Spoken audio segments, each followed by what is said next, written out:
Ya lo hace. Pierna derecha, directo al arco. ¡Golazo! ¡Golazo!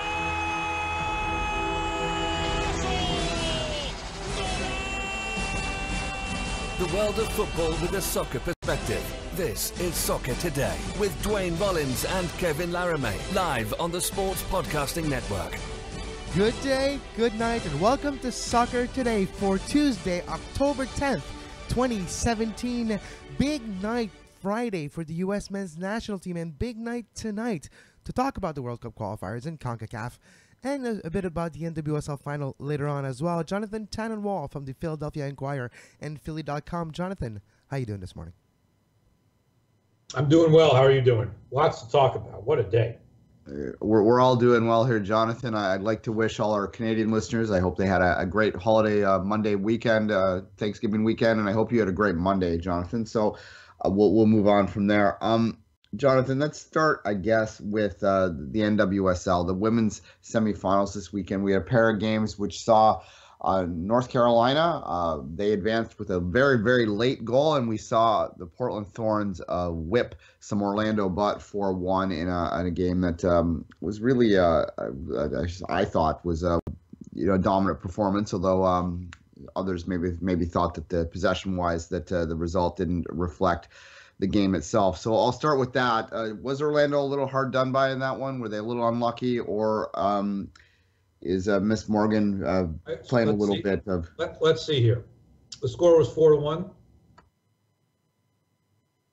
Yes. I'll go with that.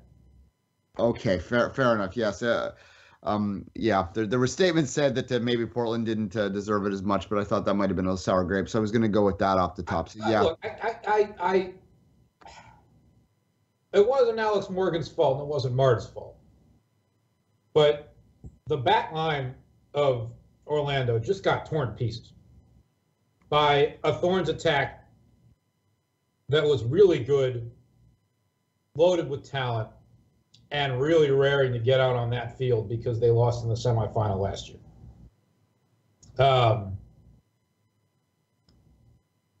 And when I say loaded with talent, Christine Sinclair, Tobin Heath, Lindsey Horan, Amadine Henry. Any team that can bring Nadia Nadim off the bench is a very good team. And Haley Rosso is quite the spark plug and has been one of the more underrated players in the league this year. Yeah, Jonathan, I saw some arguments made that arguably is the most talented women's soccer team of all time. Would you, like, including international, if you want to go that far, would you go that far?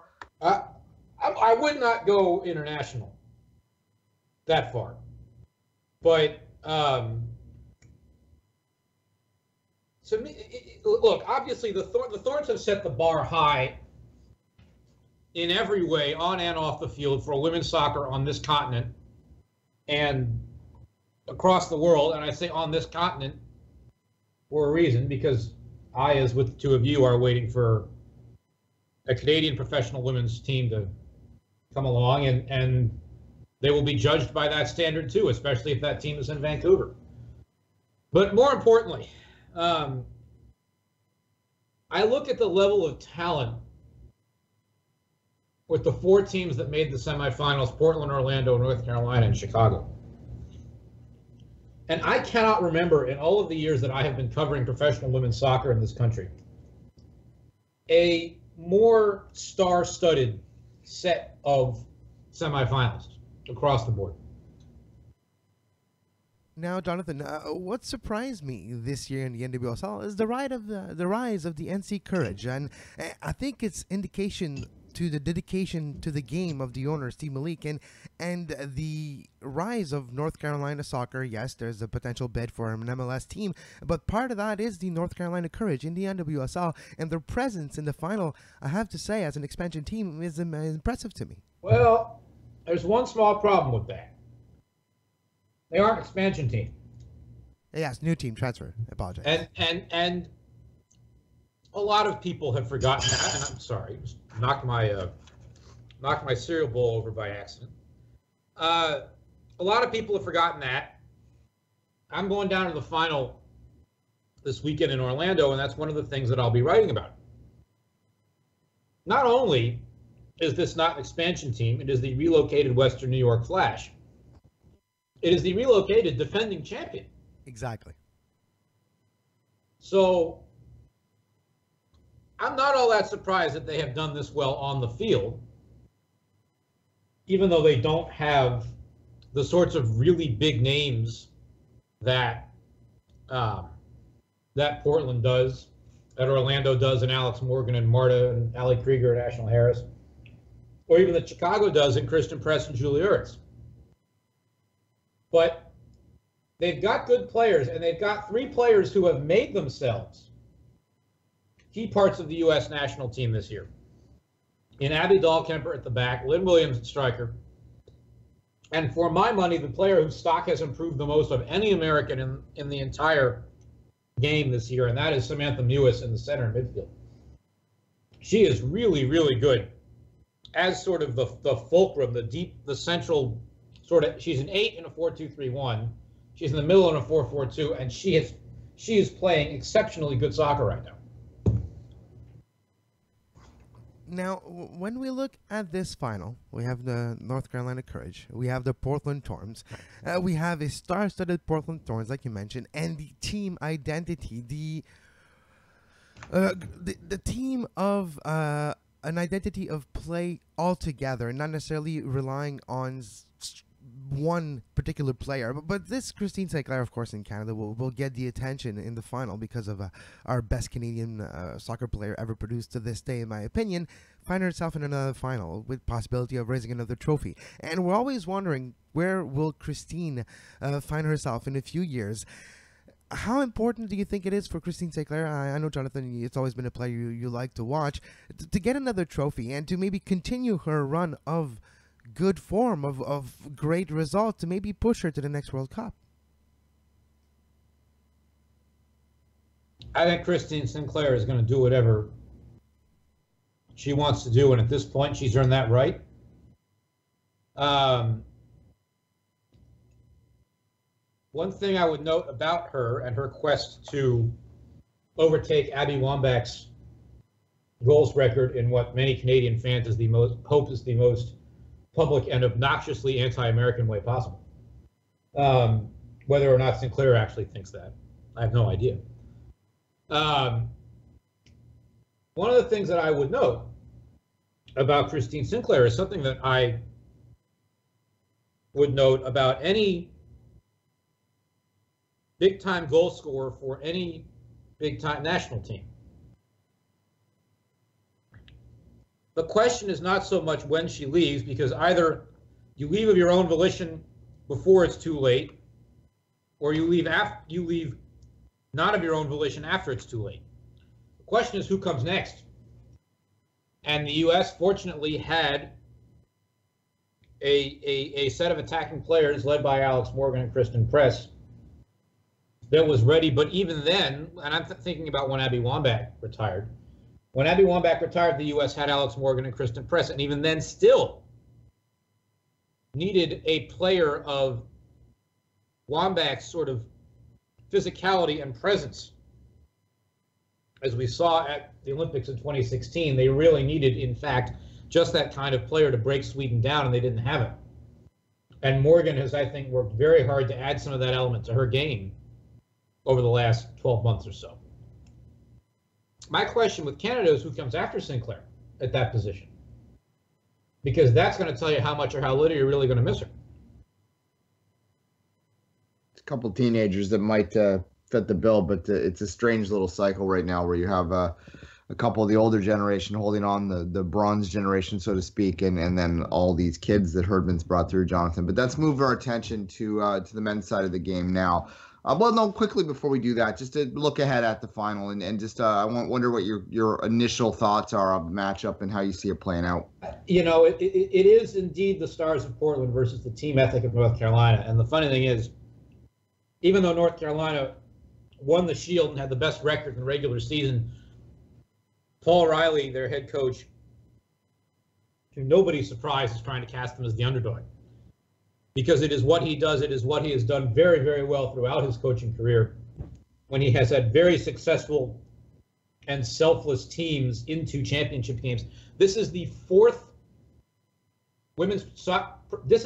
professional women's soccer championship game that he has taken a team to in his career in the United States. The first two with the Philadelphia Independence in 2010 and 2011, and now the Western New York Flash last year and the North Carolina Courage this year. It's a remarkable achievement. And every time he has a team very much like this that doesn't have the huge names and the big egos, but has very good players and goes out and wins. And he went to Portland for, I think it was a year and a half, 2 years, and did not succeed. He is, and it was surprising to folks, but it was a lesson, because he is not a coach that you're going to have manage a bunch of really big egos.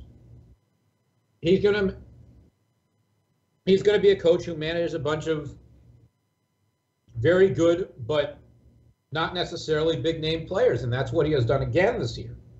On the other side of the field, Mark Parsons can manage the egos and has done so very, very well. And look, I think it's going to be a great game. I'm very excited. I think that it is going to be a very high-level game, and I'm looking forward to that. My inclination is to pick Portland because sometimes when you have the kind of really elite star power that they have, and let's remember that Tobin Heath was out for a significant portion of the year with an injury, and now that she's back, that alone makes a big difference. Sometimes it just comes down to who's got the better players on one side of the field versus the other, and I do think that Portland has the better players, and I think that they're probably going to win the thing. All right, fair enough. Real quickly before I get into a U.S. question, U.S. men's national team question, are you hearing much about ticket sales? How's it doing? I have no idea. Sorry. All right, fair enough. The only thing I know is that they start at $20, and if you're a soccer fan in Orlando, I don't think there's much of an excuse to not be there. Obviously, they would have hoped for the home team, but nonetheless, a championship game, as I saw in 2010, as a neutral, can be at a good time too. All right, Jonathan, let's move our attention to the U.S. men's national team and maybe their biggest day in 15 years coming up today. I will refer back to something that I saw go around on Twitter last night from a website called The Yanks Are Coming, one of the many sort of independent soccer blogs out there, but I did particularly like this one. Gentlemen, you have approached the running track at the Otto Bolden Stadium in Trinidad, and you notice that it is flooded with water and you cannot cross it wearing your shoes. Do you ford the river? Do you caulk the wagon and float across? Do you hitch a piggyback ride on the back of one of your assistant coaches and shoot a video of it that maybe didn't come across with the humor with which it was intended? Or do you bribe a local scout for help? By that scout, of course, is by the name of Jack Warner. I don't know. I'd probably forge the river because there's some images there you could do from back to the War of Independence and all that sort of stuff. Look, it would not be CONCACAF if there wasn't something. And here was the something. Fair enough. The U.S. ought to win tonight and just be done with it, and they know it. And, Trinidad's got a very young team. They quite impressively gave Mexico a bit of a scare on Friday and then ultimately lost. The U.S. knows it's over if they win the game. Yes. So I just judge it on that. And as with all things, to me, all of the arguments about aesthetics have been thrown out the window until after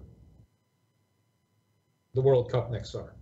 The entire point of firing Jurgen Klinsmann and bringing in Bruce Arena was, okay, we're going to deal with the present for a while. And then there will be time to deal with the future, because there will be time to deal with the future. There will be the second half of 2017 and the second half of 2018, It'll be the second half of 2018, all of 2019, and you figure a decent chunk of 2020, depending on when World Cup qualifying starts and when the CONCACAF Nations League is and all this other stuff. Yep. Now, Jonathan, when you just go back to Friday for a second, that 4-0 win against Panama in Orlando, were you impressed by the response of the U.S. men's national team after the difficult turnaround? And how important is Josie Altidore still with the national team? We've seen him be an immense important piece for Toronto and their success so far over the last 2 years.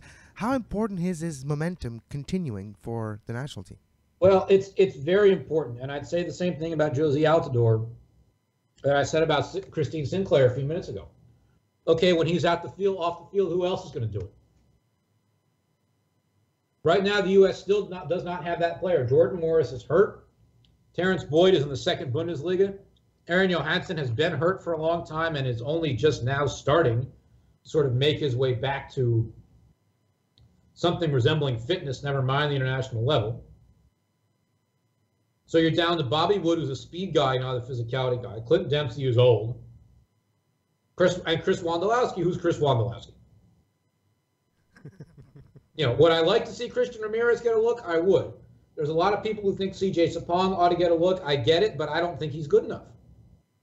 And I cover the guy on a daily, weekly basis.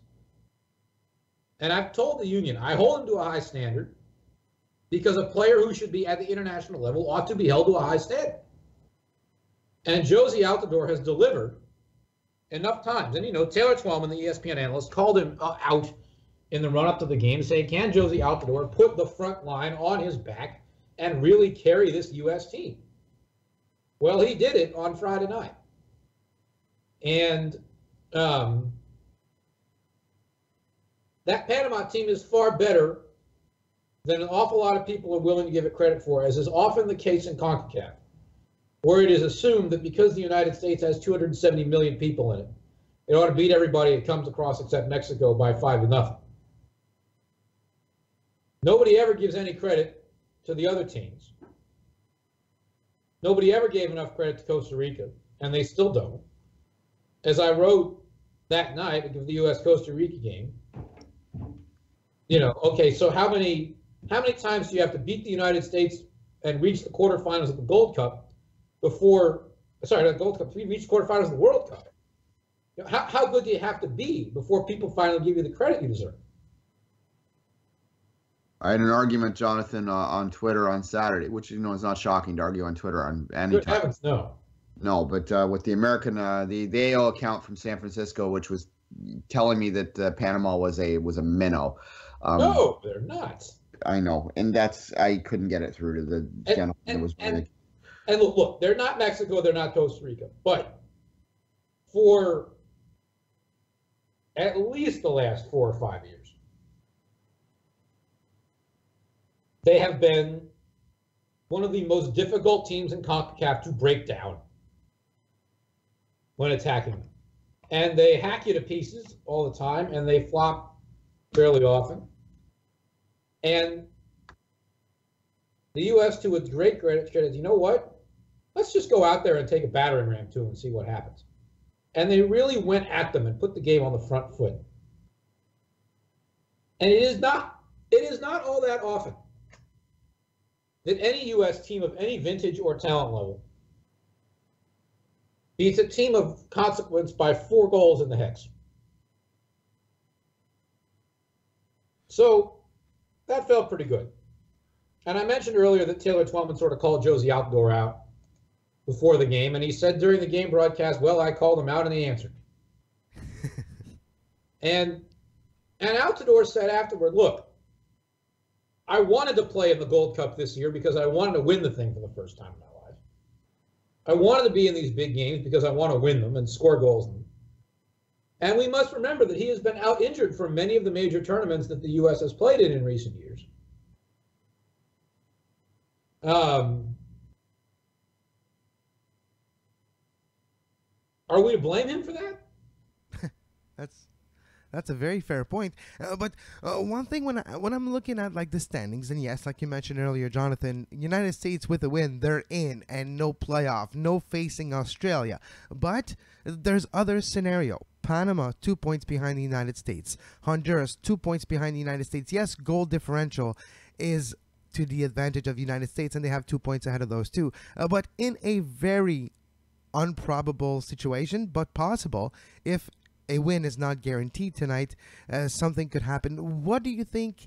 How probable do you think it is the United States will either slip down to fourth or maybe altogether, which is impossible? But how do you see this play out tonight? The only way they blow the whole thing is if they lose and Panama and Honduras win. And Panama's got Costa Rica at home and Honduras has got Mexico at home. And the word is, by the way, that there was a 2-for-1 ticket sale in San Pedro Sula yesterday because they couldn't sell the Honduras-Mexico game out. That's interesting. Yeah, Honduras ain't dead yet. They certainly are not out of the running for fourth. And I think we're starting to see the slip of Honduras in CONCACAF. I meant to say earlier, Panama is the new Honduras. Literally, for me, Panama has become like number 4th or 5th any day in CONCACAF as that new Honduras type of team. Well, Panama has clearly got this golden generation of players. And Gabriel Gomez and Felipe Baloy and a few others that are very good. A lot of them have made the names for themselves in MLS fairly often. Armando Cooper obviously is one of them also.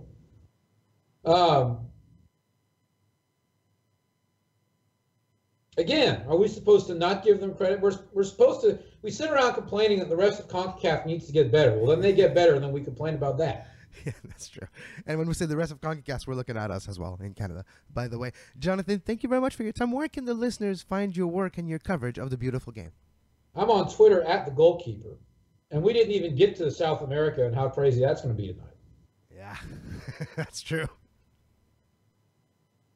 Argentina. Wow.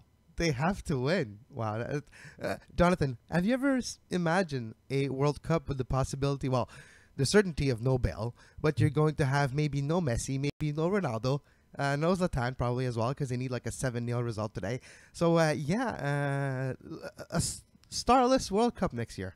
Well, I was having this debate with one of my editors recently, who is only a casual soccer fan. And before you go complaining about it, let's remind ourselves that there are a lot of casual soccer fans in this country, and that's okay.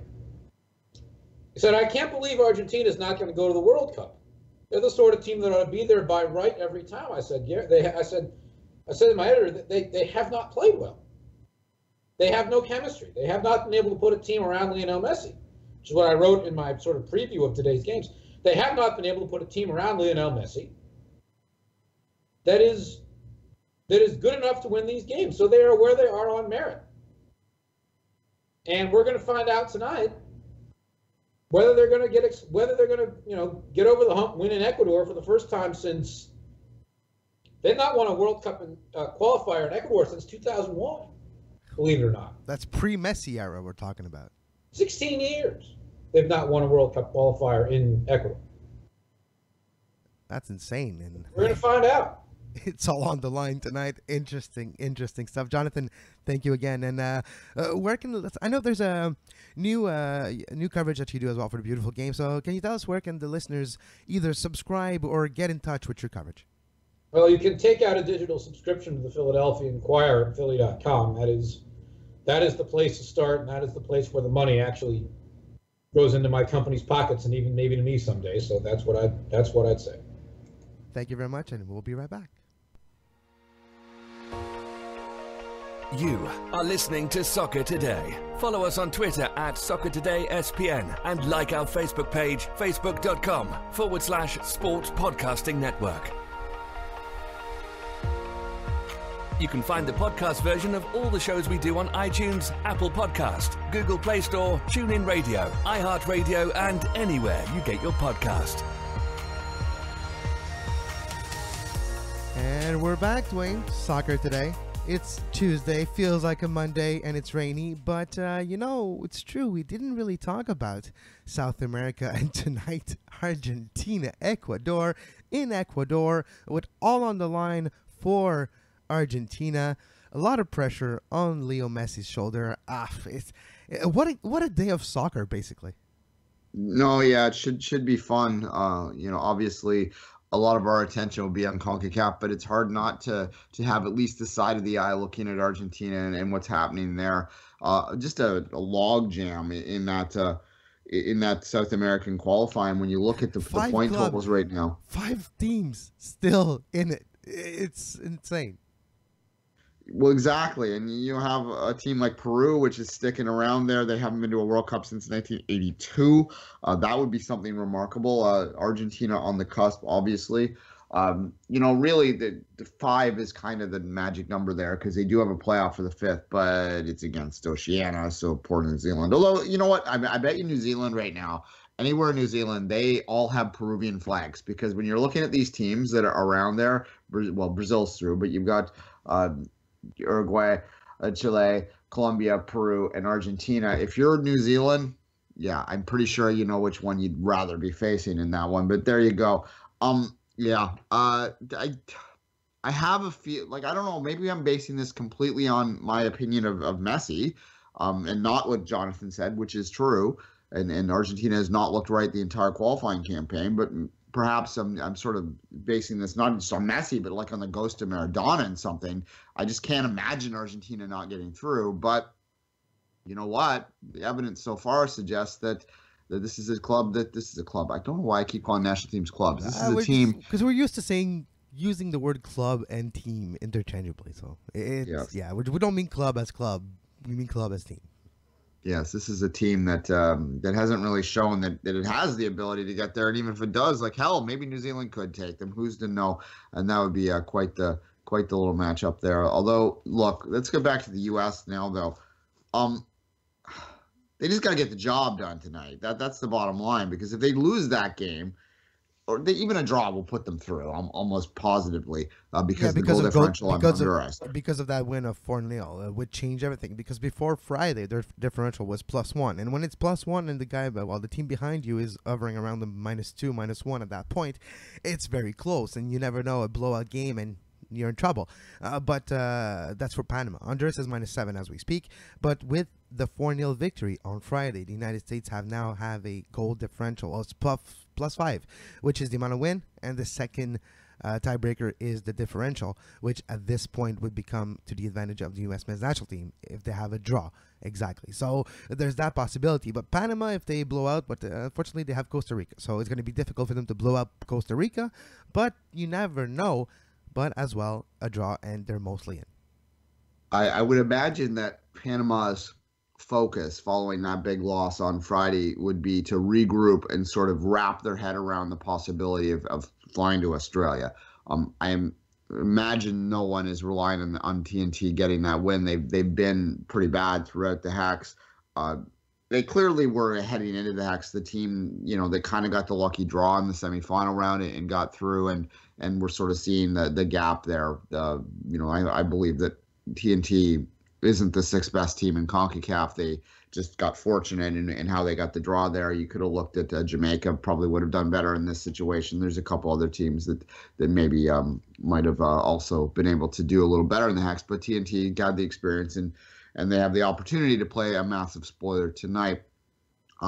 That said, the possibility of the loss win-win situation, which would put the U.S. completely out of the World Cup, would be really remarkable and unlikely if it were to happen. I'll go as far as say that it's even slighter than your famous 1% predictions. I think there's like 0.0001% that it could happen today. You would need to see a Honduras win by more than 8 goals to overcome that deficit that they have against Mexico. That'll be difficult. And you need Panama to win against Costa Rica in a way that their goal differential, I say 8 goals for Honduras. It's actually more than that because they're -7 and they need to overcome +5. So 14 goals. Honduras needs to win by 14 goals versus Mexico tonight, depending on the result of the United States, of course, to have a shot of maybe finishing 4th. So, yeah, 1%, no, that's even too much. 0.001% is the chance that the United States won't make the World Cup. #math. Even if you believe that each result is equal, so that a win, loss, and draw are all equally possible. The odds legitimately are 3.5% right now that that will happen. So there you go. I just did the hashtag math while you were talking there. And by the way, that 1% prediction, once again, I remind people, was legitimately mathematically accurate, whether or not you believed it was actually going to happen or not. However, yes. Here we go. And it didn't happen, did it? No, of course. Canada was not going to win the Women's World Cup in 2015. God, people get so upset. Hashtag math, man. Like, dude, and again, that's why you don't listen to previews on mainstream media, because it's made to overhype their ratings. Jeez. Yes. 3.5% possibility is, again, based on a 33% chance of each result happening equally. You just multiply them by 8 anyway. Never mind. Exactly. Hashtag math indeed. All right. But no, exactly. One other news-worthy item this weekend, Duane, was the win of the Red Bulls versus Vancouver on Saturday, which basically eliminated everybody in the Eastern Conference, including the Montreal Impact. The long and agony is over. We've been predicting this for a long time. I did a show called the Requiem for a Dream, because it was over at that point. There was mathematically it was possible, but what's good making the playoff, limping in and getting booted out in the first opportunity, right? And that's what happened this year. The Eastern Conference is settled. Just seeding needing to be confirmed, but the Montreal Impact are eliminated from the playoffs. Yeah, and we saw this coming for a few weeks, obviously. Look, few months. I guess few months. The one. Yeah, a few months. Well, since that, I think maybe in hindsight, it was the loss to Toronto at home. Yeah, it was probably after the 4 wins, that loss at home, Toronto, and then the 4 losses that came after. And there was that one blip of that 5-3 win at BMO Field, which, in hindsight, it was probably the best game anyone has ever played at BMO Field, not wearing a Toronto FC kit. And it was probably the highlight of the season, and as well a microcosm of the entire season, mixed with ups and downs, a lot more downs than up, and that was probably the most up of the entire 2017 season. Well, okay, let's take a hindsight look back at that game. Now, not to take anything away, to be clear, but look, no Josie, no Seba, no Vasquez. Yeah. Well, in you're never going to have a goal that's going to go in the way that the Piatti goal went in, right? Like Bono kicks a bad clearance back to him, gets booted off of Piatti's bum and into the goal. Like, come on, man, that's not going to happen. And then Donatel's goal, that's a once in a season strike. So you get 2 goals like that, bang bang, and then you're up 2-0.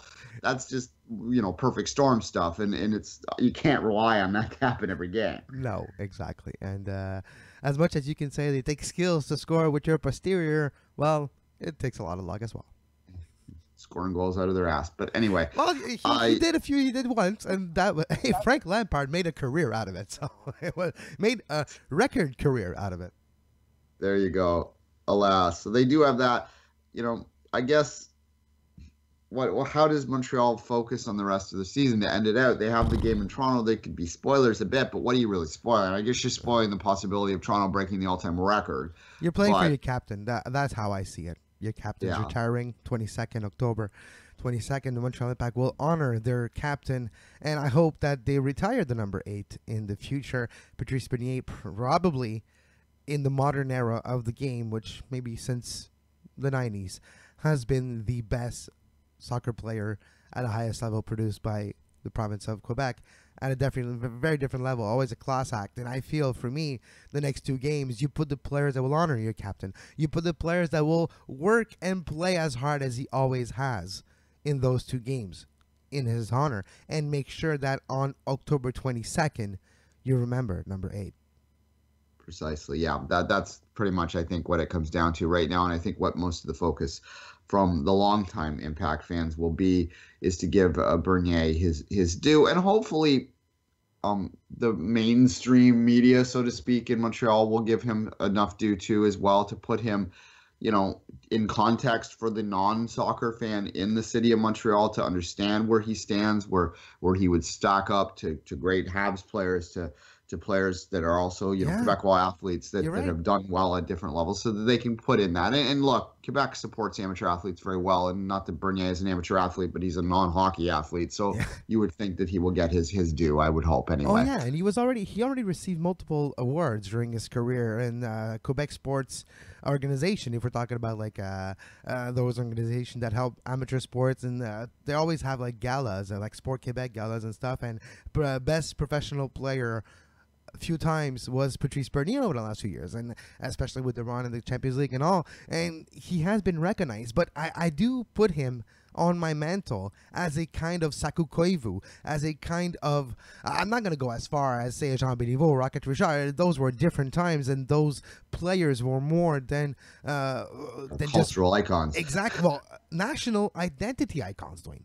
In a time where you didn't have those, so it really brings a different type of memories when you think of a Jean Béliveau and Rocket Richard. It transgressed the world of sports. But Patrice Bernier, with the impact, the ups and downs, the return, and I still feel it's, no offense to Davy Arnaud, and absolutely, like, I don't mean this to put down Davy Arnaud, but I still feel kind of bad that when he came back in 2012, when the Montreal Impact launched, it wasn't Patrice Bernier named the captain. I kind of feel bad that it took 2 years for him to get that armband and finish his career as the captain of the club. I think he deserved, and at that point it was unknowns, and yes, at this point we had a different view of Major League Soccer, and Montreal as an organization was trying to adapt, and that decision was made to give it to Davy Arnaud, a veteran of Major League Soccer at that point, that can guide your new roster through a new league and give a little bit of experience and knowledge and share it. But I still feel Patrice Bernier maybe should have been the captain since, and maybe he was spiritually the captain since 2012. Certainly, look, he's associated with Montreal soccer, has been for a while. And Bernier, I followed his career since the 90s, and he kind of had some injury problems there. I don't know if he ever made it. I don't think he ever achieved what he might have been able to had he stayed completely healthy. But coming back to Montreal, after, in many ways, it seemed like he was winding down a little bit. It gave him a second wind almost, and allowed him to really go out at a level that, and a level of appreciation, not just in Quebec, but across Canada, that I think across North America. I would go as far as across North America. I've had that conversation many, many times with pundits south of the border, Duane. I've talked to a lot, and I don't want to name drop here, but a lot of guests that we had on the show. I had this conversation when I met them at events, and talking about Patrice Bernier, and he was viewed as one of the best players Montreal had in the roster over the last 5 years. He was viewed as, everybody remembers in 2014, the comments of Thierry Henry of, Montreal is a good team, has Devaio, but let's not forget about Bernier. Bernier is the one that makes everything happen in the midfield. And those mentioning, when Thierry Henry said he's one of the best players in the league, well, it tells you all you need to know. Patrice Bernier has always had the respect and admiration of his teammates, of his opponents, and his coaches. His dedication to the game, the way he handled his body, the way he handles nutrition, the way he was able to keep playing at a high level because of how he treated his whole career, especially late, I think is a blueprint. I think for a professional athlete, the way you want to handle yourself on, off the field, Patrice Bernier is your model. No, precisely. I mean, not to, he's Montreal's D-Row. Like I don't know what Vancouver's equivalent would be. They'd have to tell me. I'd be honest. I can't think of anyone that jumps out right away that has the same sort of a level of identity. But he's achieved a rare ability of any athlete to become associated with a club in a way that will last way beyond his retirement. And I think that's something that's remarkable and that we need more of in sports today. And obviously, maybe we should even try and see if we can get Patrice on the show. That would be something that would be remarkable, and that might be a request that could be sent out, because I've interviewed him before, and I'm sure you have as well, that he's a class act in every way, and has always been even in hard guy times. That transcends speaking just as a Torontonian real quickly, he transcends the rivalry in that way. You can't cheer against Bernier. You really can't. There was never an anti-Bernier chant. There's been few anti-Dero chant here, but like in Toronto, there was never an anti-Bernier chant, and just that aspect It shows you a lot. But you're right, talking to Patrice Bernier is always a pleasure. It's always enlightening. And a student of the game, he's going to transition to coaching in the very near future. And you can tell how he breaks down games, post-game, either on the pitch, live, right after it happens, with emotion, with adrenaline still flowing through his body. The way he's able to break down a game to a Nicolas Martineau or a Patrick Friolet right after the game is mind-boggling to me. The way he's able to come out of the shower after an amazing defeat, everybody's like down and able to break down and able to explain what happens, and where he sees the team doing and moving and changing it, and already in his mind having the mindset switch to the next game. And that's a quality that professional players need to learn as well.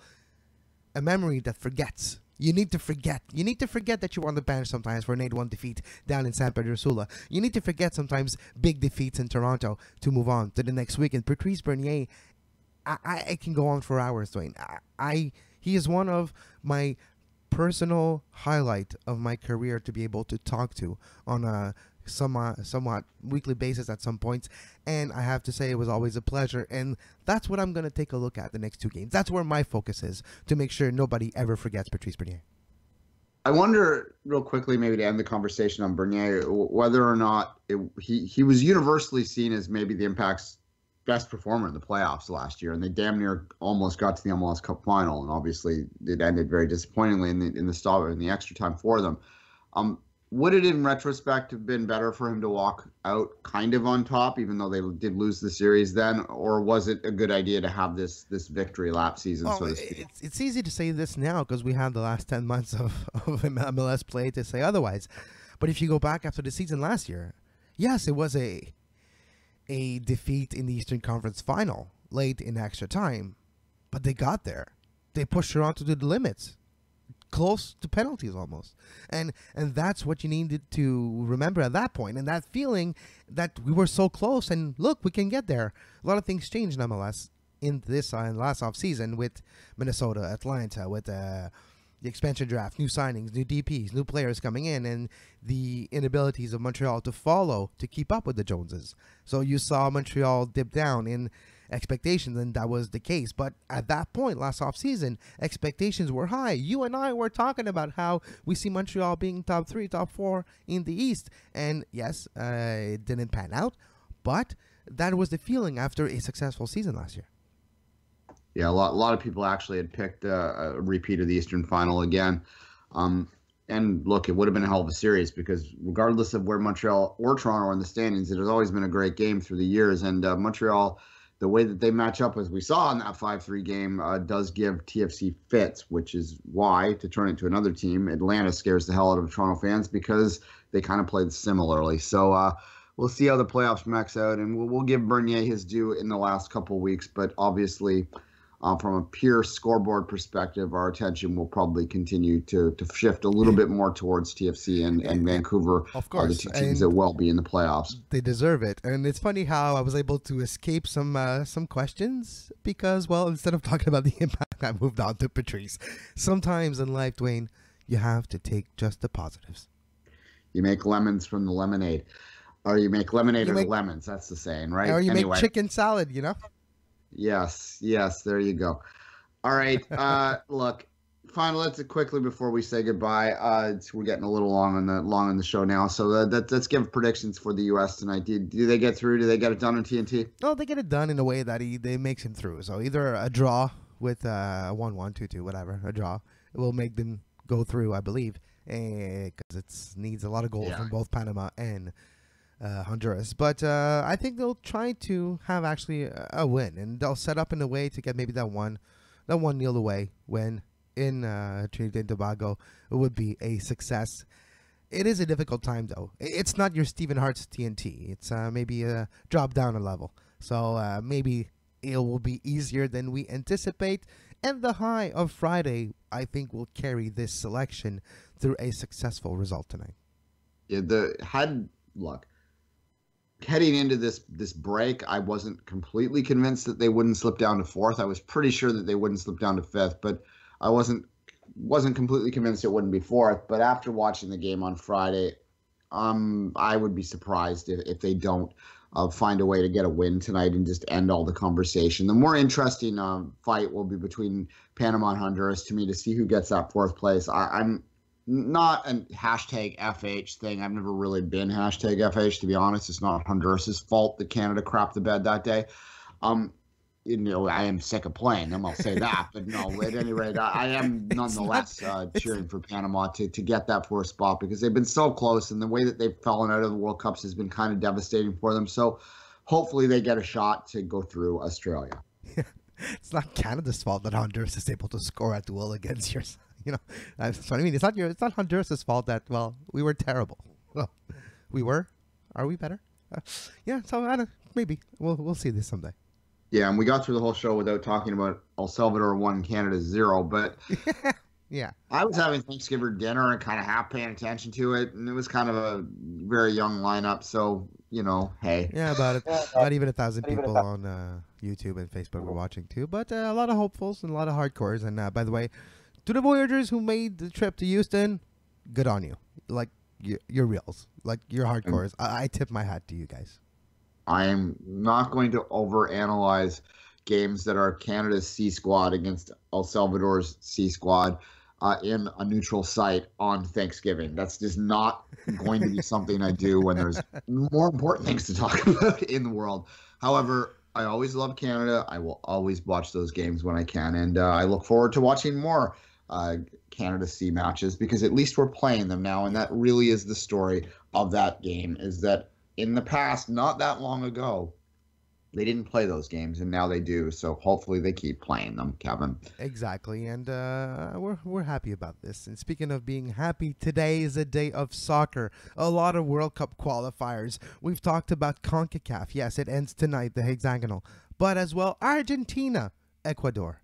Well, Ecuador, Argentina. Messi, can he pull through and bring his club to a World Cup? That will be fascinating tonight. A lot of games throughout the day as well in Europe and across the landscape of World Cup qualifiers. You can follow Duane on Twitter at 24th Minute and myself at Kev Laramee. And as always, until tomorrow, have a great soccer. You can find the podcast version of all the shows we do on iTunes, Apple Podcast, Google Play Store, TuneIn Radio, iHeartRadio, and anywhere you get your podcast.